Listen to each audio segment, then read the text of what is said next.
मध्य प्रदेश के छतरपुर स्थित बागेश्वर धाम में हनुमान जन्मोत्सव के पावन अवसर पर 50,000 से अधिक श्रद्धालुओं ने सामूहिक हनुमान चालीसा का पाठ किया। इस विशाल आयोजन में बाबा बागेश्वर यानी पंडित धीरेन्द्र कृष्ण शास्त्री के सानिध्य में भक्तों ने डिजिटल मोबाइल महाआरती में भी भाग लिया, जिससे पूरा धाम भक्तिमय वातावरण में गूंज उठा।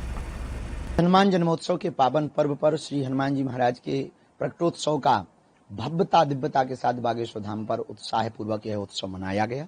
लाखों लोग सुबह से तांता लगाकर बालाजी के दर्शन करने पहुंचे। 50,000 से अधिक लोगों ने सामूहिक हनुमान चालीसा का पाठ किया। 56 भोग लगाए गए। बड़ी दिव्यता के साथ बालाजी के दर्शन करके लोग बड़े आनंदित भये। सबने बधाइयां गाई। हमारे ज्येष्ठ भ्राता श्री पूज्य श्री आचार्य पुंडरीक गोस्वामी जी महाराज जी की कथा प्रवचन हुए। मानस सम्मेलन हुआ, संतों का सम्मेलन हुआ। इतना ही नहीं, भोजपुरी भजन गायकों के द्वारा प्रस्तुति दी गई और हनुमान जी महाराज के उत्साह से भरपूर सबने जीवन को अपने इस उत्सव को धन्य किया और जीवन को धन्य किया। बागेश्वर धाम में आज हुई महाआरती ने किस तरीके से इतिहास रचा है पूरे देश में, तस्वीरें देखने। आज एक अनूठा पल था कि जहां मंच पर भव्य आरती और दिव्य आरती हो रही थी, वहीं मैदान में खड़े 50,000 से अधिक लोगों ने डिजिटल आरती की। उसका नजारा बड़ा अद्भुत था, बड़ा अभूतपूर्व लग रहा था।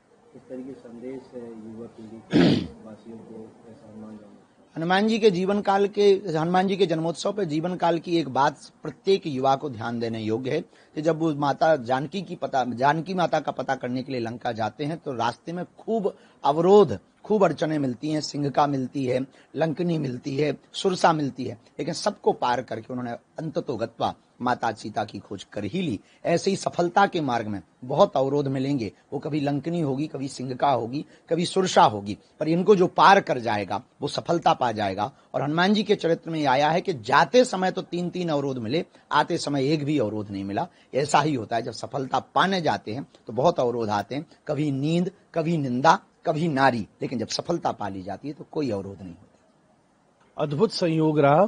देखिए, 2 चीजें होती हैं। गंगा तो गोमुख से लेके गंगा सागर तक बहती है, पर उसके 2 छोर सबसे बड़े हैं जहां सबसे ज्यादा पुण्य है। या तो सीधा गोमुख में जाकर ही कोई स्नान कर ले और या सीधा गंगा सागर में स्नान कर ले। आज मेरा अनुभव कुछ ऐसा ही रहा।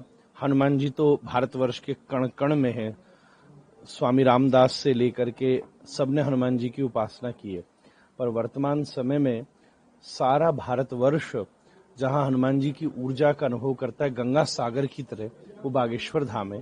तो आज सब लोगों ने जब हनुमान चालीसा का पाठ किया, बागेश्वर धाम सरकार ने हमारे साथ किया, तो ऐसे ही लगता था कि गंगा और सागर संगम होकर तरंगें पैदा कर रहा।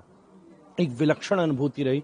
और मैं सच कह रहा हूं, यहाँ पे जो आज अनुष्ठान हुआ, कथा हुई, चर्चा हुई, मानस सम्मेलन हुआ, हनुमान जी का यज्ञ हुआ जिसमें मैं साथ में था, इन सब का प्रभाव संपूर्ण विश्व के ऊपर पड़ेगा, संपूर्ण भारतवर्ष के ऊपर पड़ेगा। और जो भारतवर्ष को हिंदू राष्ट्र की परिकल्पना वो लेकर के चल रहे हैं, उसको ऊर्जा मिलेगी। जो गलत शक्तियां हैं वो समाप्त होंगी और जो सात्विक शक्तियां हैं वो और बलिष्ठ होकर के हनुमान जी की छत्र छाया प्राप्त करेंगी। आप सभी दर्शकों को हनुमान जन्मोत्सव की बधाई हो।